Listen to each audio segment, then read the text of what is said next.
the first time I'm seeing them. Yeah. So I'll introduce Sukanya to you. All of you know her as Shangamitra ma'am's daughter, but she's also an ex-corporate. She has been working in brand management for over a decade, she says, and she's come back to her passion now, the love of her life, and that is writing, and she writes beautifully. I mean, I sort of wait for her Facebook posts, they are sort of so engrossing. And she says she has many pivotal moments in her life, both academic and professional, because I think you were one of the very few people, I think, from English honors. She went to MB, and how she managed that is, of course, a different story. But she's here. The sanity behind that decision is also another question. But well, yeah. I know. But I thought maybe that was a preparation to join your father's company or something, that must have been behind your mind at that point of time. It was sort of, yes. Yeah, Debraj Banerjee is joining us. So here, of course, today she is here to talk to us about something very, very different. It's a health issue, namely her life-changing and almost unexpected health and weight loss journey. So I would be very interested, in my listeners, I'm sure would be very interested to know, is that like what triggered this thought? Like, you're in the corporate world, and normally I know people are not concerned about health at all. You're just out there for a good time. So like, what was that trigger? What kind of made you suddenly become aware? Thank you first for inviting me to speak and being interested in what I have to say or this journey. So hello, all of you. And so what triggered me? So I'll have to go a little back into where I started or what my health or lack of it has been like. So I've kind of been the cute and chubby to start off with kid who became a chubbier teenager and then a fatter adult. So I've literally been overweight all my life. Okay. And, if you've, and it's for those of you who know me, I mean, you know that it's not, the weight or the health, when you're younger, you don't have health issues, so to speak of. So it's only the weight and how you're perceived because of it or something. And I think I was very determined from a very young age that maybe it was a stubbornness of sorts that, I wouldn't be judged or I wouldn't allow the world to treat me differently because I didn't weigh a certain weight or I didn't look a certain way. So that is how I was. But of course, like everyone else, I've been through my share of diets. There were brief periods when I lost a bit of weight and all of that. But I also think that after a point, like when I was in my 30s and I was busy with work and, a lot of things, other things were happening and all of that, but I kind of completely gave up on wanting to seriously lose weight. Like I have firmly believed that, you will get something that you put effort into, right? Sure. And for me, because every diet that I had been on or everything that I had tried was so short term. And while some of it gave me some results, it would kind of, the weight would come back and with a vengeance. And I was sick of that. I was sick of that yo-yoing. So I think I made a mental note to myself that I'm not even going to try, because this is not for me. Maybe it's my willpower at fault and all of that. And then, the time when I actually started this particular journey, which was in 2018, October. So it's actually exactly about 2 years. I wasn't even looking for like a life-changing something. I hadn't made up my mind that, this was going to be it and I was going to be a success and I didn't have goals. I didn't have anything. So you asked me how did this get triggered? So it actually was that my sister was one day just talking to me about some mutual friends who had tried something called intermittent fasting, and it was working, and it was a casual conversation, but the term stuck with me because I hadn't come across it before. And when I came back, I read up about it, and I just realized that this is the first time that a health approach or a weight loss approach was actually talking to me about not what I should eat, but when I should eat. that, that itself, the timing of your meal or when you're eating can also be a significant factor in terms of whether you lose weight or whether you get some more control over your health or not. So that was the trigger for me that, I started reading up about it and the science that lies behind intermittent fasting, which I'd like to, touch upon briefly during the course of our conversation, is something that just blew my mind. I think it really appealed to the geek in me. And I've always said I'm this very all or nothing person, and intermittent fasting is all or nothing.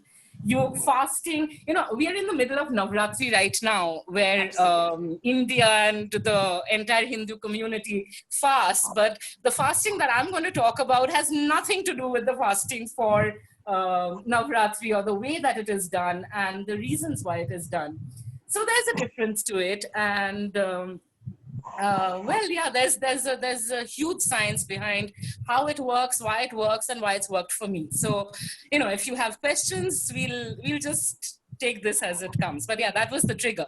That it's a term that fascinated me. I read up more about it, and I kept reading about it, and it just made sense. It's something that made sense to me from day one, and it's just whenever people talk about, doctors in particular, when they talk about making significant lifestyle changes, Right. or something, when they talk about you making a difference with something, they always talk about something which is a lifestyle change, right? True. And that's become kind of this like generic word we tend to ignore. I mean, who has the time to make a lifestyle change or something?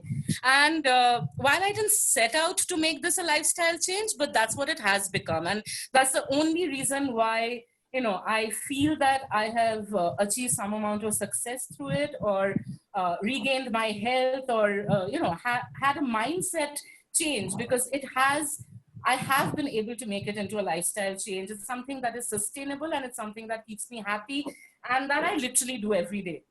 So, Wonderful. yeah. Now, especially say for someone who may be sort of, persuaded or won over by what you're talking today, were there any hiccups? Were there any initial problems, when you sort of move into this regime from your normal formula day habit? Okay. What were the initial hiccups, so to say? Problems. Okay, so before I get into the initial hiccups, I need to explain the basics of intermittent fasting. I mean, it's a popular term now. Most people know about it, but I'll just touch upon the basics a little bit. So intermittent fasting is basically about eating only during a certain part of the day. Okay, during a certain, so it's also called time restricted eating in that way, right? So when I read up about it, I just realized that I've always been a late riser, late sleeper, and breakfast is something. While I enjoy breakfast foods, it's something that I could avoid. It's not something that would cause me a lot of pain or something. So there are various ways to do intermittent fasting. Right? Like, you can do it on a daily basis, you can do it for X number of hours, or, longer terms and all of that and all. And when you're starting out, it's good to know what the options are in front of you, because your individual lifestyle and mindset determines what will work for you or not. Right? I'm sorry. Can you just ask me what was the question? What were the difficulties? What were the initial obstacles? Yes, right? Yes. Initial, let's say for the first 1 month. So one of your the body gets used to the. So one of the most popular methods of intermittent fasting is called 16. It's called the 16-8 method, right? Where the 24 hours of a day are broken up into 16 hours of not eating, and an 8-hour window when you can eat, like you can eat your regular meals. Now, if you look at it like that, if say for instance you stop eating or you finish your dinner at 8 o'clock in the evening, then 16 hours is over at 12 o'clock, 12 noon the next day. So if you're skipping breakfast and you're eating a relatively early dinner for us and all, it's all right. It's not that much. And as I was saying before, skipping breakfast wasn't like a really big deal for me. But what was difficult for me in particular is that because I'm a nocturnal animal, okay, and the worst habit that I had is I still have it. It's something that I love doing and I resist it. But, I would love eating at night, snacking at night, and all the worst things. Like, I've had dinner and then 2 hours later at like 12 o'clock at night, I wanted to eat something and prepared like a full feast for myself, or, chocolates or whatever it is. So snacking at night was a huge thing for me. It's something I really enjoyed. When I've been writing and all that, you're sipping on something or munching on something, and I'm writing. So for me, having to give that up was something that I was like, okay, hang on, like, will I be able to do it or not? And I was like, let me try. First of all, I wasn't used to eating dinner very early. I mean, we would finish dinner at 10:30, like, most Indian households do, and which is not a great thing and all of that.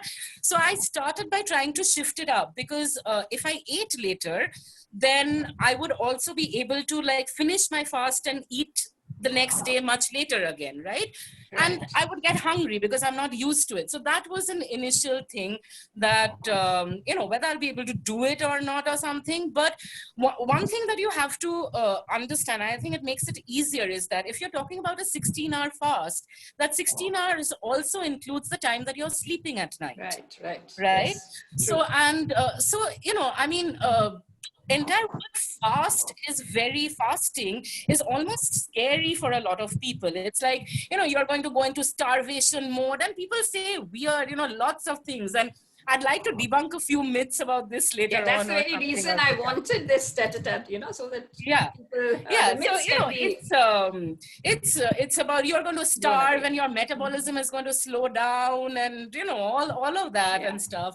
But I was really shocked the first time that I did a 16-hour fast and I didn't die after that. I was like, oh, okay, I'm still alive. I haven't eaten in 16 hours, and I think maybe that's okay. So there are a few mental blocks, because it's something that if you've not tried it before, or you fasted for a religious reason or something for X number of days or on a particular day or something, but to make it into something which you probably do daily or weekly or something, it takes a little bit of a mindset shift, and understanding what fasting is about or what it is going to do for your health, I think helps in that, in overcoming these initial obstacles. So for me, the biggest initial obstacle was not snacking at night.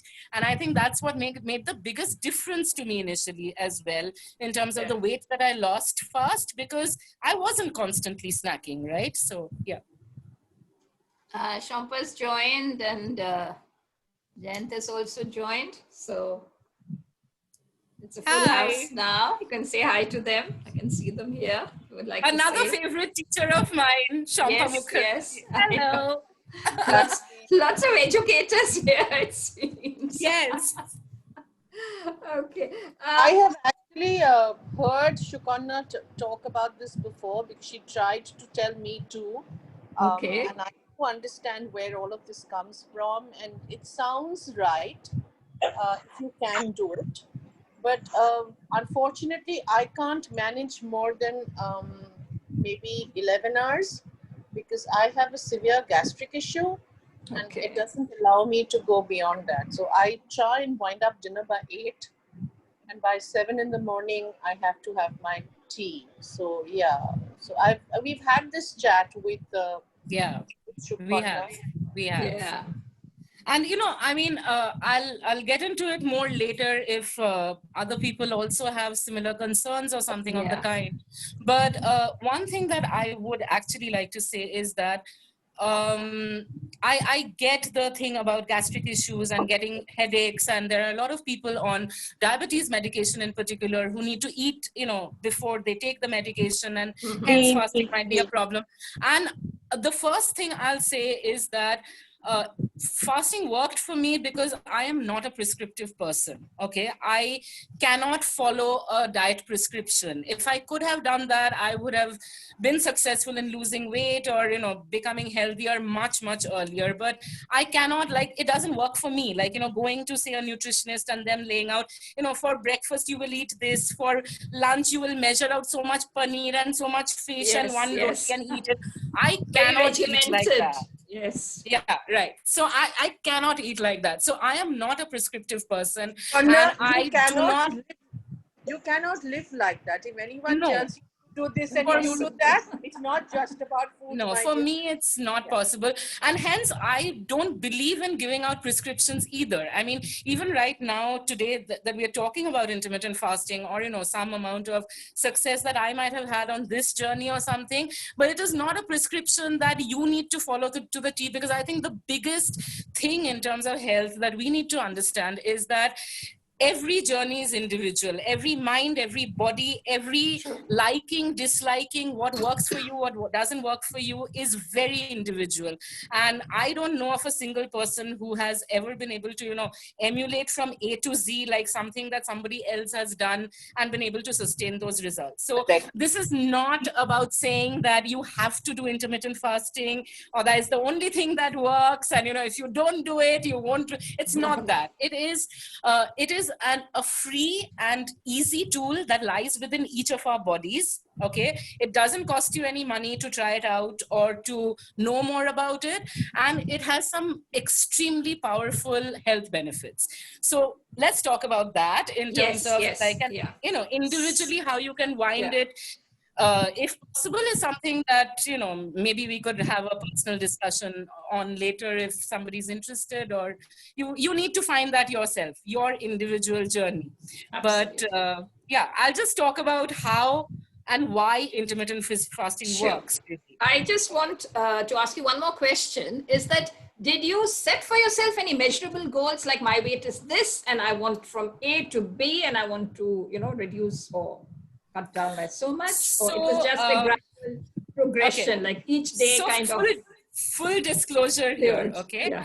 when I Yeah. started off, I did not. I did Okay. not. I had failed so many times in the past in terms of trying something and having it not work or not being able to do it for any length of time. And I was sick of feeling guilty about myself, about not having the willpower, about not having, what it takes to get healthier or get slimmer and all of that. And I was like, I felt like this was different. I felt like this was something that made more sense to me than other things had, but I refused to put a goal to it. Okay. So I was like, let's see. When I started off, I was like, let's see what happens. Okay. And this is another thing about intermittent fasting is that while a lot of people will push it as like a fast weight loss tool or something of the kind, I genuinely don't believe that it is, because the weight loss that you'll have or any significant changes that you'll see through fasting or through, a diet change, which takes into account XYZ factors, is it's just that you'll I'm sorry, I'm losing track of what I was this thing, but yeah, so it essentially works because just I think when we are trying to lose weight, okay, Yeah. a lot of us are, and we are told that you need to eat frequently because your metabolism will slow down and all. First of all, that is like the biggest lie that there is. Okay, your metabolism is not such a sensitive thing that it will slow down and like you will stop losing any weight or anything of the kind if you don't eat for a few hours or something of the kind. And I think one question that we should ask ourselves when it comes to weight loss is that when you're looking to lose a significant amount of weight, what is it that you're looking to lose? You're looking to lose the stored fat that is already there in your body, right? Right. Uh, right, I mean, in wherever, whether your belly or your face or your hands or whatever, but it is stored fat that you need to lose. Now the thing Sure. is that how does your body get to that stored fat to lose it?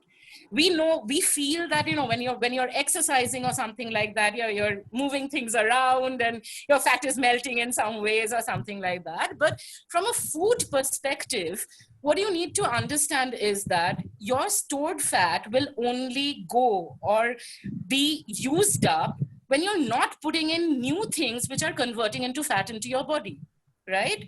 So Okay. for that, a certain amount of digestive rest, when for a certain amount of time you're not eating, you're not putting pressure on your digestive system, and you're letting it do other things rather than just digest the food that you've just eaten, that is what is the kind of the crux around which intermittent fasting works, right? So, sorry, were there any questions? Fascinating. Yeah, fascinating. Okay. Yes. So as you said, you were telling me that, you know, the joys of intermittent fasting yeah. versus the Oh, woes, you know, the wows and the woes. What were we'll the get to wows the and what were joys. the woes? Yeah. We'll get to the joys a little later, because the joys Okay. take a little time to come along. I won't lie Okay. about that. You know, I mean, any health change or any change, I Yeah. mean, it's I won't say it's hard work, but yeah, any change needs a little bit of time, right, till you can really start enjoying it, or enjoying the fruits of that thing or whatever. But I think it's for again, please stop me, or if I'm repeating something that No, all no. of you Carry already on. We're know, all here. We're all family here. Carry on. or No issue. something. But I think one thing that is very, before we get into the joys of intermittent fasting and how to do it and what I've done, or something of the kind, is I was talking about the science behind the Science. entire Right. Right. concept, right?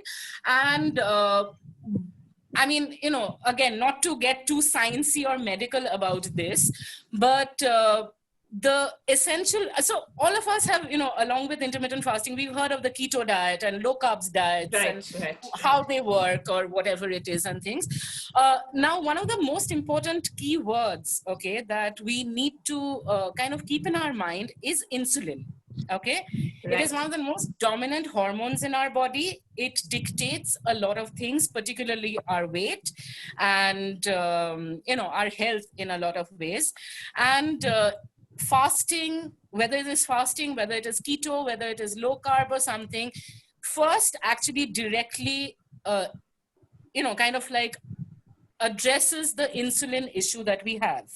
Okay, insulin is mainly like, just a refresher biology thing. Yeah. Yeah. Insulin We is know that. Yes. Yes. insulin is our main fat storage hormone. Okay, and when a person is type 2 diabetic, there is too much insulin, and I mean, not being able to regulate that is something that causes a lot of problems for us. Now, the thing that we need to understand is that whenever you eat, anything that you eat raises insulin to a certain extent. Okay. Okay. So the thing is that if you're not eating for X amount of hours, during that time your insulin is not raised, right? Now, a keto diet or a low carb diet is actually called a fast mimicking diet. Okay, because what it does is that so insulin is raised to various extents by various foods, right? Carbohydrates and sugars raise it the maximum. Yeah. Proteins raise it to a medium extent, and fats, strangely enough, contrary to what we've always been taught, raise it the least, right? So a Okay. keto diet is essentially like, higher protein or moderate protein, very low carbs, and high fat or something, right? Now, intermittent fasting just takes it to the next level. I mean, if you're eating, if you're being like, great, you're being a keto vision board and virtuous and eating low carb and, eating clean and all of that, great for you. I can't do it for very long because I'm just an indisciplined person or something, okay? But whatever you are eating, you are still raising your insulin to a certain extent. Now, if you're not eating anything at all, your insulin is kept completely dormant, right? And a strange thing, I called insulin like this dominant hormone, and it is because there are a lot of other hormones that it kind of suppresses or kind of like, triggers to work faster or something. And this is something that this brings us back to the joy of fasting. For me, what is one of the biggest joys, and I think this is something that people need to give themselves a chance to get to know, is that, and any long time faster will tell you this, the reason why it can become a lifestyle change, the reason why somebody can say that it is sustainable and do it every single day, is because you enjoy doing it. Okay, I genuinely believe we are not people who can, unless you're a pro athlete training for the Olympics and you have this crazy schedule and you're disciplined and all of that. I do believe that as human beings we are not designed to keep doing something that we hate doing. Okay, we will snap out of it. We will look for ways to cheat. So to find, and so what is it about fasting that, makes you want to keep doing it? Firstly, this sense of digestive rest that you feel, and I'll get into more of that later. But the main thing is that because when your insulin is suppressed, in the sense that it is not being triggered because you're not eating for long periods of time, there are other hormones like ghrelin, which is your hunger hormone actually. Okay, ghrelin actually, like, it makes you feel hungrier or something. It is when you don't eat, ghrelin is completely suppressed. So the reason why you can fast for long, or the reason why you keep doing it, is because you genuinely are not fighting physical hunger. And that is a huge difference from any diet that you can try, right? I mean, we've all tried some diet, some restrictive diet or the other during our lifetime. And I think we're familiar with this whole thing of feeling like ravenously hungry and starving, and, maybe doing it for one day, not eating this or not eating that, or not eating only a certain amount or something of the kind. But if you're constantly feeling hungry, physical hunger is a very powerful and difficult thing to constantly fight.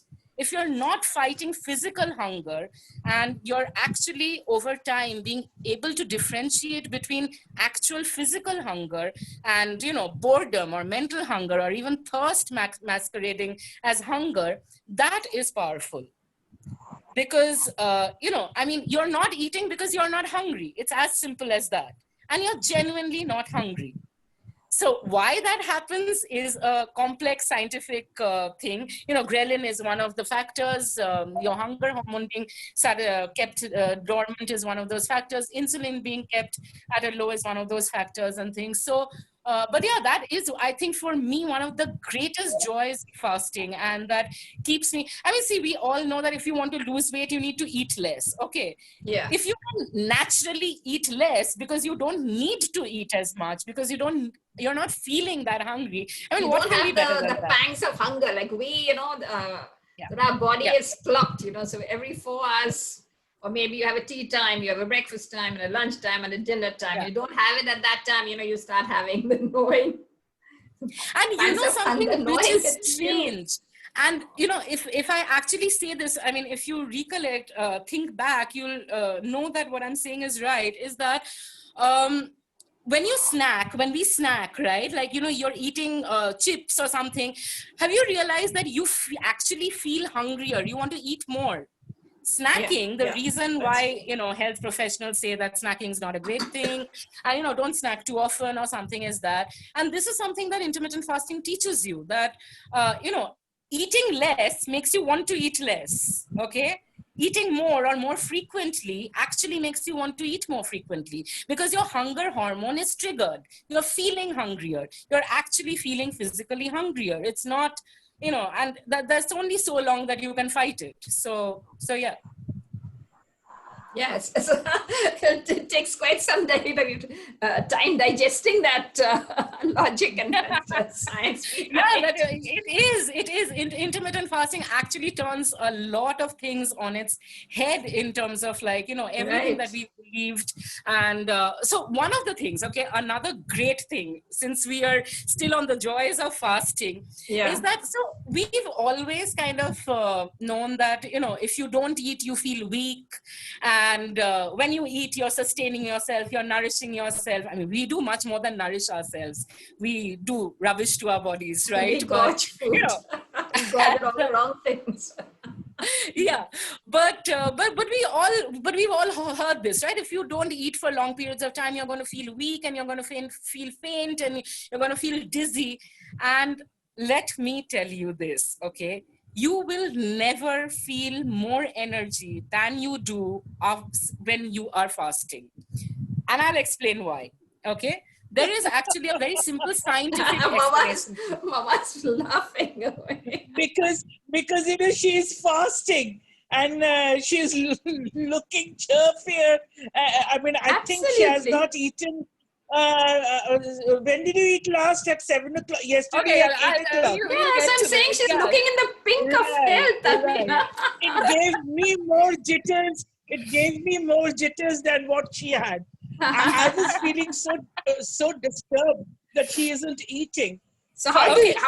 yeah, exactly. Like, I mean, you're eating and she's not question. eating. You feel like she's depriving herself, denying herself, but look at She's her. being She's loving it. She's loving so it. simple. She's just being given less reason to cook at the way she does. Okay, Yeah. so she's cribbing about that. So no, So but this basically, whole I thing have about this question. energy. Okay, Getting back to this whole thing about energy, okay, and how energy is related to food. Now, this is something that still blows my mind to this day, okay.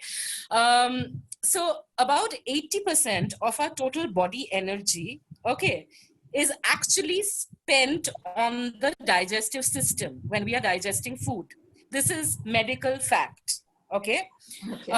So while we are alive 24/7, okay, our body constantly needs some kind of fuel. Even when you're sleeping, your body needs some sort of energy, right? I mean, energy, fuel, whatever you want to call it, in order to keep all your organs running, your brain processing, and all of that, right? Now, the thing is that the reason why I say that there is no dearth of energy when you're fasting is that when you're keeping your digestive system at rest so when you eat food, when you eat anything at all, it's broken down in your body and your digestive system is working on that food that you last eaten for at least the next 12 to 14 hours, 12 hours, okay, 8 hours if you're very active and very fit and your metabolism is high and all of that. But let's just say about 8 to 12 hours it takes for the last morsel of food that you've eaten to break down. So during those 12 hours, your digestive system is constantly at work. And remember that 80% of your total body energy is going into that, because that is just how your body is designed. Okay. So when you free that up, right? When you free up that space, it's like, cleaning up something on your computer RAM or something. it. Okay. Absolutely. Yeah. So you're freeing up that space. So if you're not eating for 14 hours or 12 hours or something like that, once your body's digested that food for those 12 hours, it is at rest, right? It doesn't need that energy from the rest of your body in order to do that work. So where does that energy go? It goes to your head. It literally goes to your brain. It goes to everywhere else. And you feel this incredible spurt of energy. So, for instance, what Ma was just saying right now, I don't want to scare you guys with you have to remember that I've been and bubbling with energy. I can see that. Yeah, no, and I've been fasting for 2 years now, so fasting muscles like your, any sport muscles or any muscles in your body, it needs to be developed over time. You cannot and you should not attempt a 24-hour fast tomorrow or something. It's something that you need to build up and see if it suits you and all of that, yes. Right? But I finished my dinner at 8:30 last evening, so I'm already and I haven't eaten today because I haven't felt the need to. From 8:30 last night, and it's now going to be what is it? 7? So I'm about 23 hours fasted and 22 hours fasted now. No tea, nothing. I mean, absolutely no morsel has entered your mouth. Just water. I believe in a clean fast, and that is something that I would like to touch upon. Incredible. How significant that is in terms of controlling your hunger and being able to fast. But I hope you don't see any lack of energy. And not at all. I'm bouncing off the walls most of the time. And if you actually delve more into this, this is fasted. Even say professional athletes and things like that, they do fasted workouts. I mean, at a time a few months earlier when I was going to the gym for some time and all that, I would actually work out in a fasted state. And no, do not worry, I have never fainted. I have never even felt like I would just fall down and be dizzy or weak or anything of the kind. Because think back to when we work out, what are we working out for? I mean, besides the adrenaline rush and endorphin high and all of that and stuff. If you're working out for weight loss and things, I mean, you're waiting for your body fat to break down, right? When you're not eating, but your body needs fuel all the time. So where is it getting that fuel from? It gets that fuel from your stored fat. That is the only time when your body is at digestive rest that your body can actually reach into the stored fat and use that as the fuel for your body and your mind rather than the food that you're having. And that is how weight loss happens through intermittent fasting. Okay. So that's the Right? science behind. Yeah. That's the entire science behind. There is huge science behind it. There is a massive amount of history behind the whole concept of fasting and why it does what it does. But what I was saying, I mean, pro athletes work out in a fasted state, and you get brilliant results when you have a fasted workout and things like that. And once I started fasting for longer hours and working out during my fasted hours, what really struck me is that this whole energy concept that we are talking about is that, and Mark can corroborate this. I mean, when I would finally eat, like if I'm eating one meal in a day or something, I know that sounds scary to all of you. Please don't be scared. I'll explain that later or something. And it's not something that everybody has to try or anybody has to try. It's just one of the milestones in the fasting journey, so to speak, and all. But when I would eat, it's like after I would finish that meal, I would crash. I mean, contrary to what we believe that once you've eaten, you'll get more energy, I would feel my energy crash absolutely right after I ate that one meal. If I was eating that one meal a day after a long fast, okay? And it actually makes scientific sense, because when you're eating after a long time, your insulin is suddenly surging up, right? And there are so many, and it's almost like your body needs rest to deal with the food that you've just taken.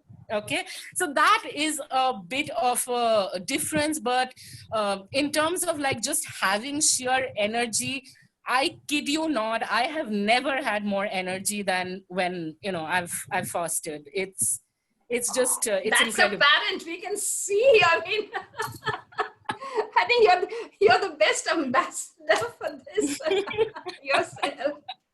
So Anjana had a question. Yeah, Anjana, you had a question for her. Yeah, I had a question. She actually touched upon it. I do practice intermittent fasting to about 15:9. I can't go up to 16:8. But the I'm biggest sorry, challenge your voice is a little unclear. Could you just... Is this better? Better, yeah. Yeah, okay. So I'm saying I completely relate to what you say, Sukanya. And I think I'm completely with you, because I do it at least 15:9, 6 days a week. And I've seen a lot of benefits with whatever you said. Beyond that, I don't know. Maybe I'll reach someday. I'll have to get that wherewithal to do it 23. But that's amazing. That's the wow part, I would say, that you've reached. But I think one of the biggest challenges in the initial days, how did you counter, or how did you get your mother convinced about you doing this fast? I still have not managed to convince my mother or my mother-in-law. Okay.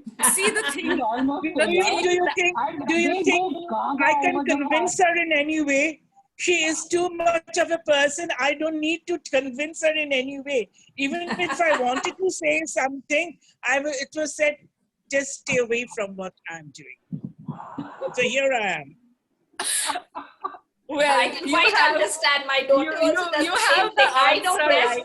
I know best what is for me. Absolutely. Live and let live. She said, I'm an individual, you're an individual. Please carry on in your own way.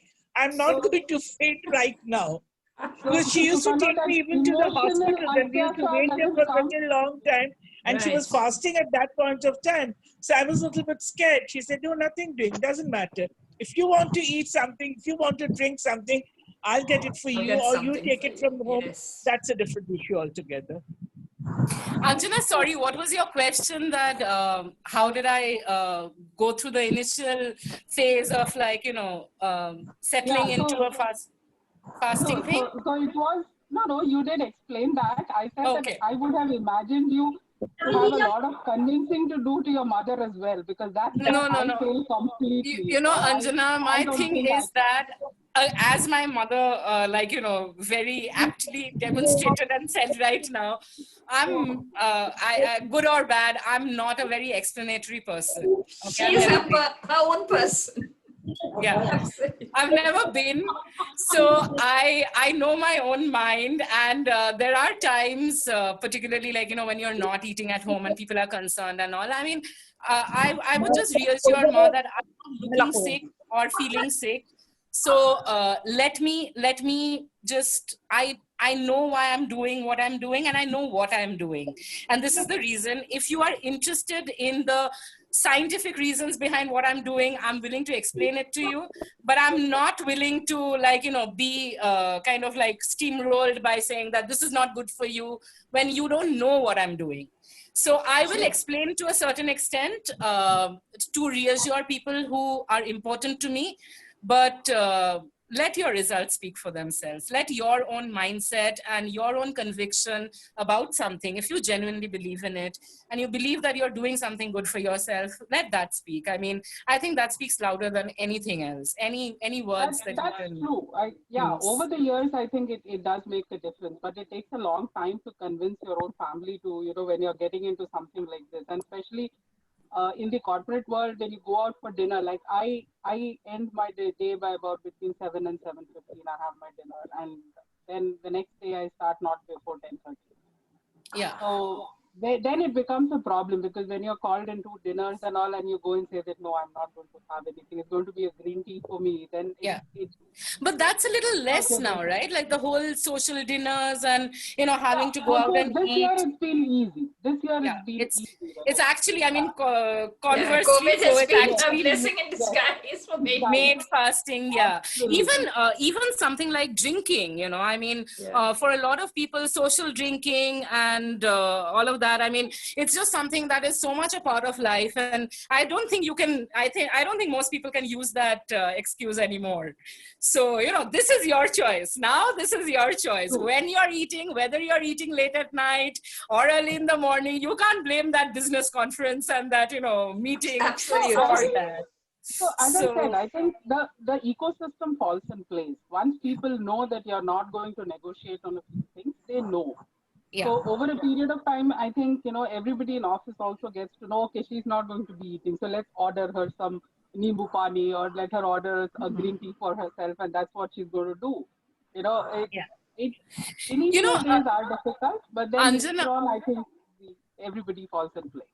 Anjana, there's one particular thing that, in fact, I think, and maybe you've heard the phrase before, but I think might help. Okay. And because this is a particular phrase that has helped me innumerable times during, of course, we all struggle at times, right? I mean, there have been fasts where I'm kind of counting down the hours or white knuckling it, as they call it, to make it to 16 hours, initial days and all of that and stuff. When, your hunger is not that much in control and things like that. But there is a particular phrase, and it's also a great book, and I'll talk about that. But fasting, basically, when you're fasting, if you tell yourself, you really want to eat, or you want to eat something in specifically or something, it is about delaying, not denying. Yes. Delay, don't deny. Yeah, that's what And she told me, because then it yeah, immediately gives you a different take on it, that I'm not denying myself.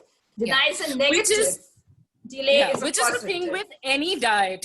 Any Yeah. diet feels restrictive, and like you're denying yourself, and you're not being able to eat what you want for x number of days or time, and you get frustrated with that and give it up. And of course, I mean, I'm not saying that you shouldn't follow a clean eating diet or a low carb diet or anything like that, but in the midst of whatever your selection is, and I mean, we get hunger pangs or just wanting to eat. Like, food is comfort, come on, I mean, it is for all of us.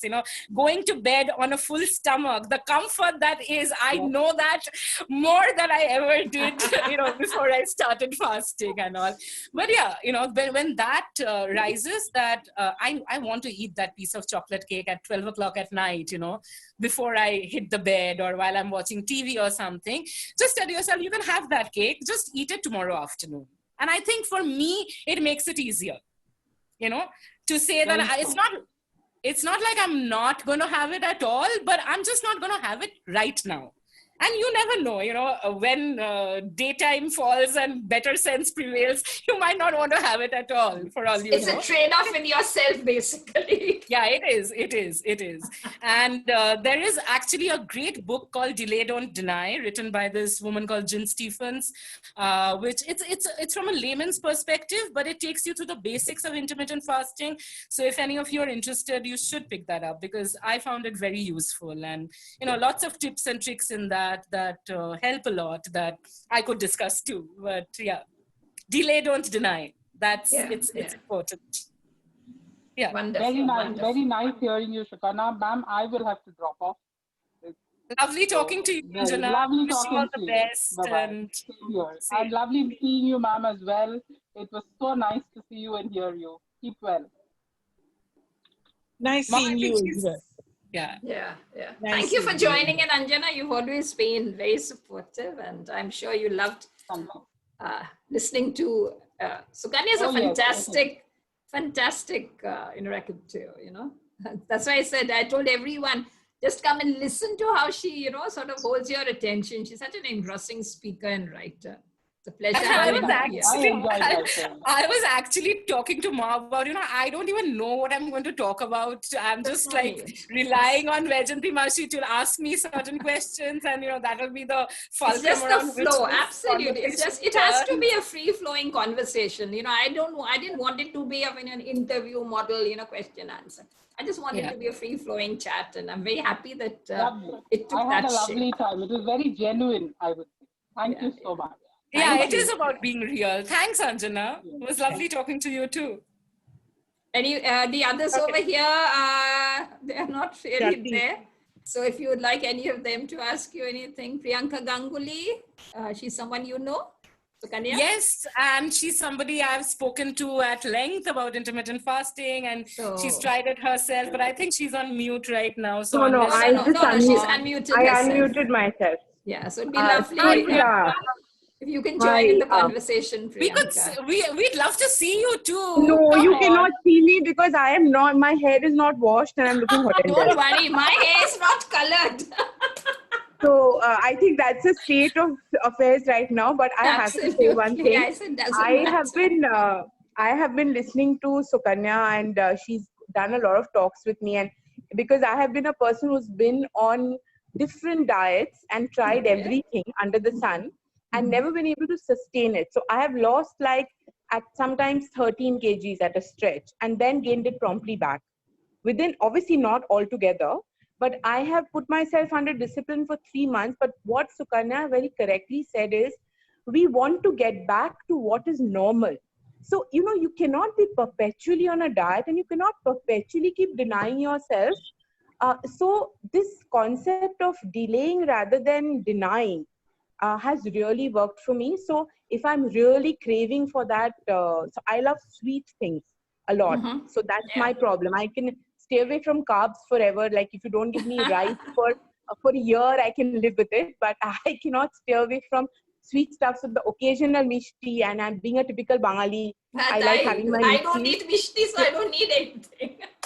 Yeah. So there is, or that pastry or something. So I love big stuff. So when I'm on a diet, you can't touch any of these things. So it becomes very, very stressful if you're constantly on a diet.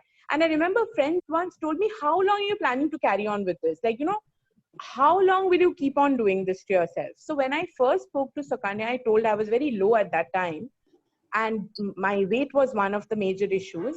So I have now, I have been doing 16 hours on an average. And I try to do 18 hours at a stretch. So there are weeks when I do 18 hours. And I feel very kicked about the fact that I'm doing 18 hours at a stretch. But it's still aspirational to reach where Sukanya has reached. So that has not happened. But yeah, I'm trying. So, and I can tell you one thing, it is a myth that you feel hungry. She used to tell me, Priyanka, like when I first started, she was with me every bit of the way. So I used to call her. She used to tell me, Aro 1 ghanta dakho na, Aro adh ghanta dakho na. See if you can push it. And hunger is actually, it's a period. If you can actually ride it. I mean, you just involve yourself with something. Sorry to interrupt, but that's a very important point. I mean, and this is something that you figure out. Hunger is not a constant thing. It comes and goes in waves. So sometimes if you really want to, you have to ride out that wave. Okay. You will not be hungry half an hour later if you can, like, you know, have some water or something. I mean, of course, if you're feeling hungry and it's been a long time and something, eat. But hunger is not a constant thing. It's not like it's eating at you, like, you know, it's not. So yeah, it does come and go in waves.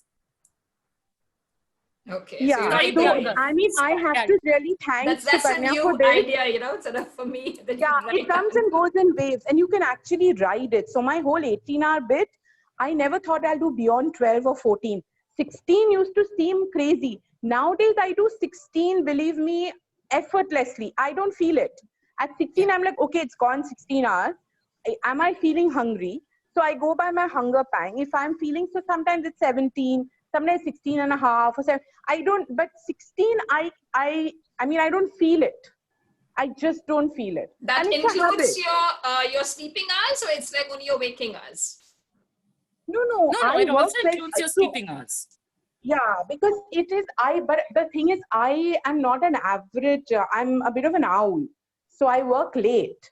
So it's like I'm working till 3 in the morning. Ooh, yeah. So if I'm working till 3 in the morning, and I work in the corporate training space, so I have to develop content. Yeah. So if I'm working late, so I'm working like till 3 in the morning, but I still don't feel like snacking. That used to be a huge problem because I used to work at night. I used to snack. I used to get up and have something, either a packet of chips or some chocolate. That has stopped completely. That can I just say, sitting down, my dad was having breakfast in front of me. It was about 9 or 9:30 in the morning. So he handed me a piece of cheese unconsciously because I was working. I put the cheese in my mouth and I was like, I'm fasting, and I spit it out. So the self-control, yes. I mean, you have to have that. No, but you know what, Vaijayanti Mashi, it is not actually a question of willpower, okay? And this is something that I like telling anybody who wants to try fasting and is a little scared by it or apprehensive about it or something, is that you know, I mean, Ma will vouch for it. Anybody who's known me will vouch for it. I am an indisciplined person to an extent that you cannot imagine. Okay, like, and I don't say this with any sense of pride. I just accept this about myself, that indiscipline is a part of me. I am not a disciplined person. Okay, so to eat a certain way, do certain things and all of that, it's just so if it has worked for me, okay, this is what Sukanya told me. Sukanya told me this. She said, if it worked for me, Priyanka, it has to work. It cannot. I'm very indisciplined. And she also used to work nights. She is doing it, yes. And without sliding down. That is the important thing. Yeah. And the thing is that it's not like, you know, I suddenly found some magic willpower button. It's not that, right? It is purely the science that is working. To understand that, how it can work for you is the key. It cannot be, right? I mean, so anybody who goes through a sudden, you know, a remarkable transformation maybe, or something, however long that takes, and it's more glaring if it's like, you know, a short-term thing and it's suddenly happening, or whatever it is. You know, you think that anybody who's been fat or, like, you know, been overweight or struggled with a diet or something like that, invariably we've told ourselves that, you know, I'm not succeeding because I don't have it in me. I don't have the willpower to do it. And I hate that word because it is misused. It is not a question of your willpower failing. It is a question of you not understanding your own hormonal balance. It's a question of you not understanding what your individual body or your mind, you know, needs or can work with, right? So work with your body. Don't constantly punish it. Don't constantly put it into denial and into restrictions and into, you know, I'm not going to do this and I'm not going to give it this and I'm not going to give it sugar. It's like back. I've seen that, you know, someone doing VLCC and becoming nice, sweat and slim, and then again sort of it goes, you know, slides, and then she's back worse than what she was, you know, so. Yeah. And honestly, I mean, you know, since I've been so generously invited to speak today. And if there's anybody who's, or who talks to me or sees the before after pictures, which, yeah, sometimes they still surprise me, and pleasantly so, and whatever. But please know this, I haven't found any magic willpower button. I haven't suddenly developed something that I never knew about or latched onto it or something. It is just about finally understanding my own body, about understanding why diets, did not work for me all this while, why restriction didn't work for me all this while, but why this does on a sustainable basis, on an everyday basis. And as I was saying, I've been doing this for about 2 years now. So for 2 years now, barring, of course, there are a few exceptions, when it's a festival or I've eaten or whatever, or just given myself a break or something. But almost every single day I fasted. And, I'm not a dedicated exercise person. I should be, and I feel great when I exercise, but I don't do it as often as I should. Or I certainly don't eat as clean as I should all the time, in terms of keeping carbs low, not eating sweets or something of the kind. So that gets messed up along the way. That's life. But the fact that I can claim today that for the last 2 years, I have fasted almost every single day. I have never in my life done something so consistently, so sustainably, every day for my health. There is nothing that I have done. And that fills me with a sense of pride. That fills me with a sense of accomplishment, that it's something that I've been able to get a handle on. And genuinely speaking, not one fast during this entire time. And, I've done longer fasts and things like that and whatever, but I have not suffered even once during this time. And I think that shows on my face. Absolutely. I mean, you're the best brand ambassador for your own practice. And I'm sure when you emerged maybe out of the first 6 months, your friends must have been sort of, really completely stunned. Yeah, I guess so. I mean, it took me time to catch up with all the changes that was happening to me. And but yeah, I'm grateful. I'm grateful for having found this particular way. And I mean, fasting is as old as time. I mean, if you look back, it's probably the one thing that every religion in this world has agreed upon. Even the Jains, they have 1 month in the year, that you don't eat after sunset and things. The Jain whole philosophy that you don't eat after sunset, it was initially put down as so that you don't eat earlier, when there was no electricity, that you might have some kind of live insect or something, so that you don't have that. But if you look at it, it's basically a fast from sundown to sunup, right? It's a 14-hour fast at the very least, and it is the bedrock of health. And all I'm saying is that it is free. It is a free tool in your head, in every one of our own bodies. You just have to try it. Then see.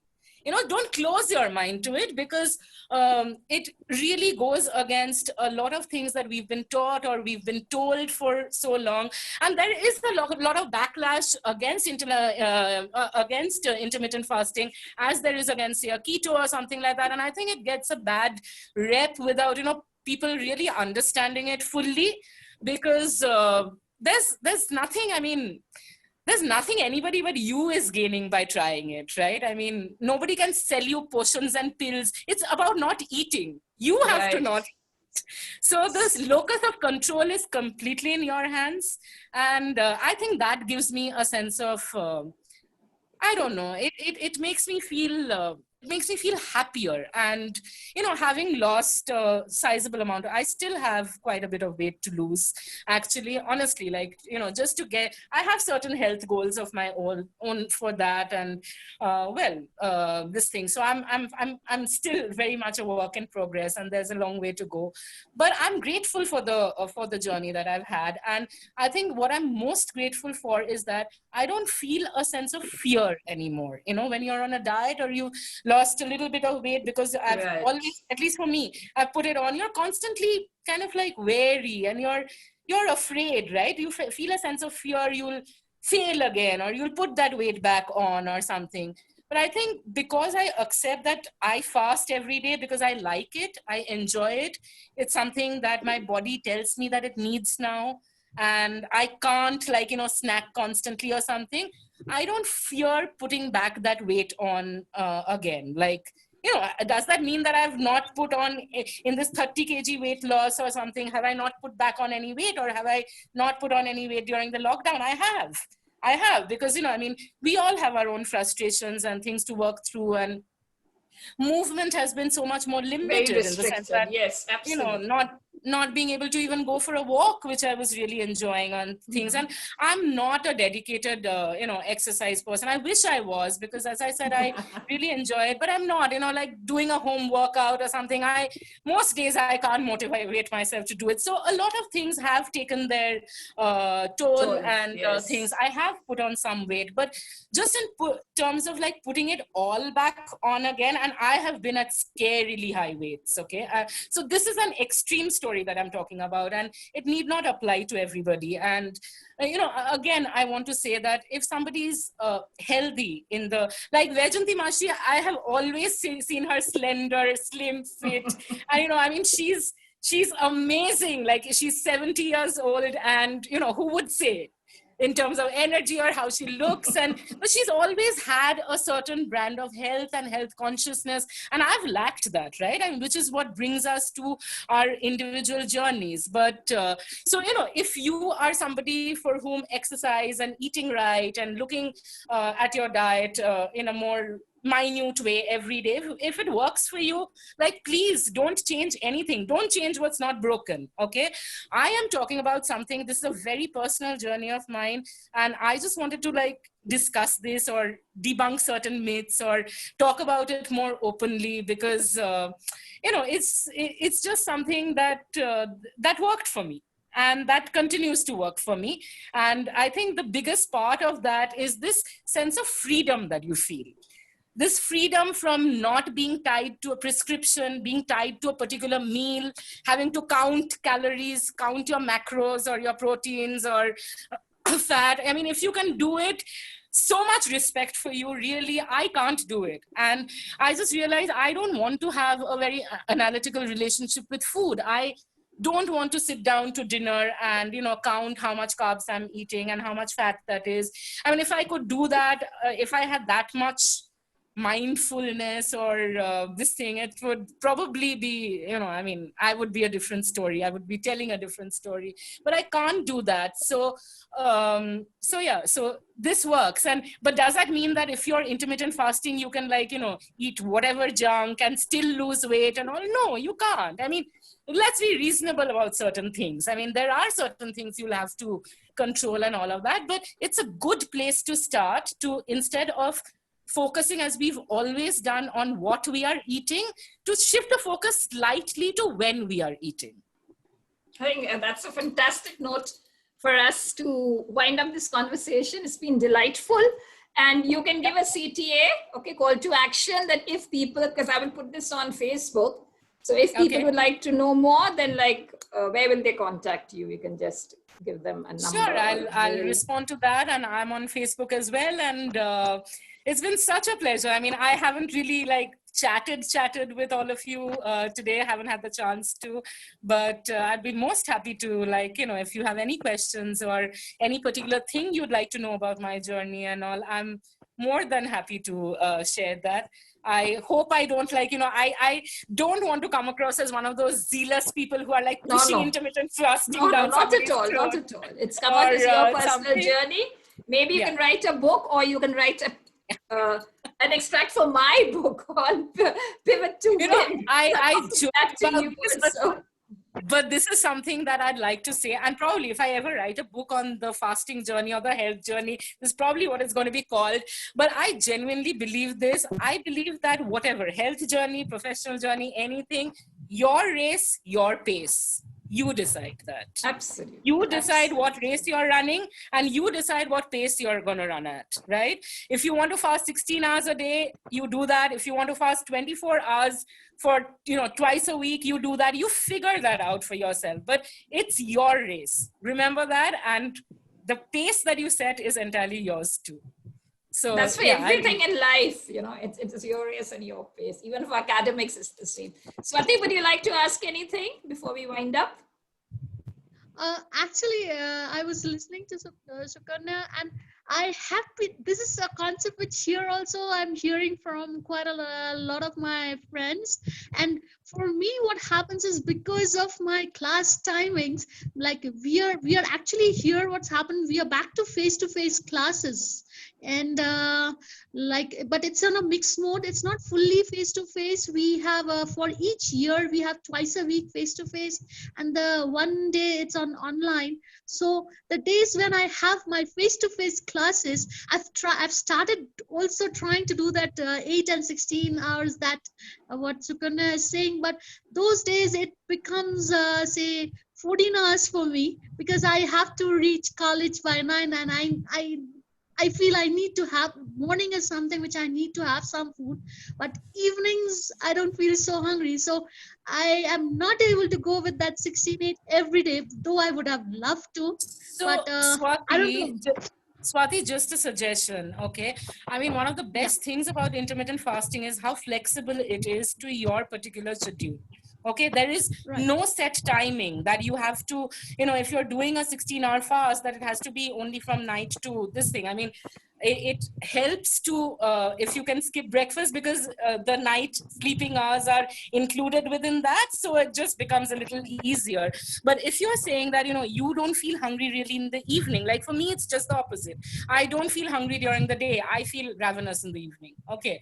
So work it out, maybe that you eat in the morning, that you break, you could, I mean, it's one of the things that you could try. Like the Rosa, you know, what they do during Muharram and Rosa, early morn and after dusk. So you have that entire day. So it doesn't even have to be after dusk, but you know, if you're feeling hungrier in the morning and you need that sustenance or that coffee with cream or sugar or whatever it is that you have, which would be breaking a fast, right, or something. So have that and have a proper breakfast, and you know, do your classes, and maybe like you know, eat a lighter lunch, or eat your dinner a little early. Finish by what time do you finish eating your dinner?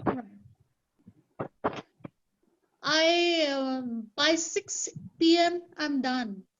So then you have. So you're done, and that is already great, right? Yes. But if say for instance you're eating that last meal around 5:30 and finishing at 6, okay, and you're saying that you don't really feel hungry in the evening, maybe a few days just ask yourself if you need to eat that last meal.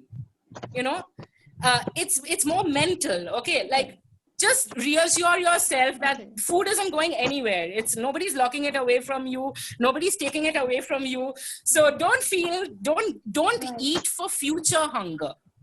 Okay, that's one thing that I can say. Okay. Don't eat for future hunger right now. If you feel hungry in the future, you will have food in the future to eat. Okay, but say for instance, you've had a heavy breakfast.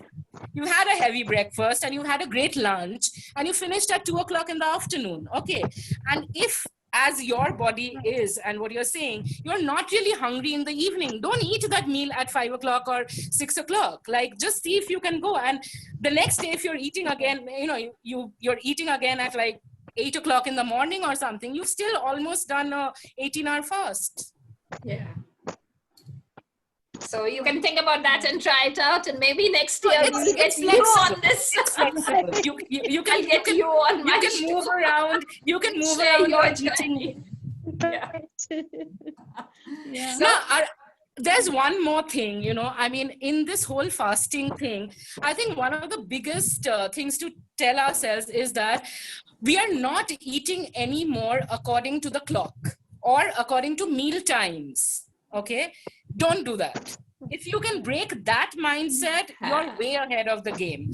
And you know, there's this entire myth that we've, I think, all grown up on, that breakfast is like the most important meal of the day, and it's very firmly entrenched in our heads. Firstly, please understand that has been Kellogg's selling policy. Okay, that is what that is why Kellogg's has a, a business institute of their own. And so you have your porridge or you have your cornflakes, you begin the day with that milk. Yeah, you do not need to start your day with sugary cereal or any cereal for that matter, okay?